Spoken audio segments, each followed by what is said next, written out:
Hello எங்க தலைவர் FIR போட்டு எலெக்ஷன்லயே நிக்க முடியாத அளவுக்குலாம் பண்றதுக்கு பிளான்லாம் இருக்குதுங்க. அதெல்லாம் ஏங்க சொல்ல முடியாது. அதெல்லாம் சும்மா டென்ஷன் பண்ணாதீங்க. அப்புறம் டென்ஷன் ஆயிடுச்சுன்னா வேற மாதிரி ஆயிடும்.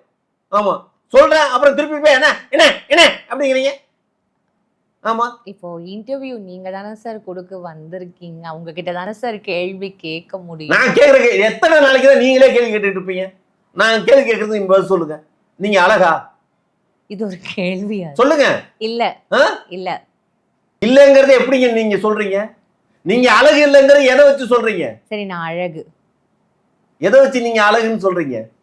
சார் ஏன் சார் இவ்வளவு மென்டல் டார்ச்சர் பண்றீங்க? யாரு?